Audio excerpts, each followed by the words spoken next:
Ghasipura block अंतर्गत मदनपुर पंचायत बगानई सरकारी उच्च प्राथमिक विद्यालयर पंचम वार्षिक उत्सव पालन करा जायतिबा बेले क्रीड़ा प्रतियोगिता रे उत्तीर्ण होइतिबा छात्र छात्री माननकु पुरस्कार प्रदान करा जिबा सह अंचलर 2 जण वरिष्ठ व्यक्ति तथा प्रकृति मित्र बंशीधर बेहरा एवं पागल सामल को विद्यालय पक्षरु स्वागत संबोधना सह सम्मानित करा जायछि।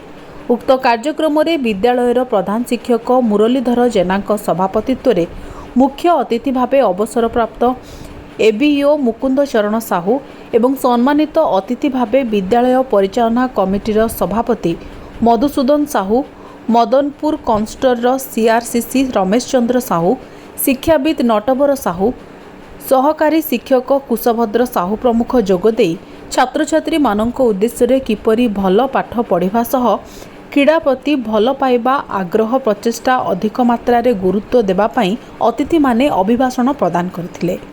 वार्षिक क्रीड़ा रे विद्यालय छात्र सरोज कुमार साहू एवं छात्री कृष्णा प्रियदर्शिनी सामल चैंपियन होई पुरस्कृत होइथिले।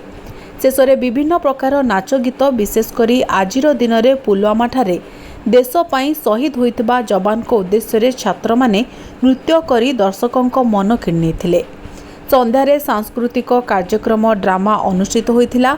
उक्त कार्यक्रम रे क्रीड़ा शिक्षक युधिष्ठिर मुदुली संयोजन रे समस्त क्रीड़ा बहु सुंदर भाव अनुष्ठित होइथिला।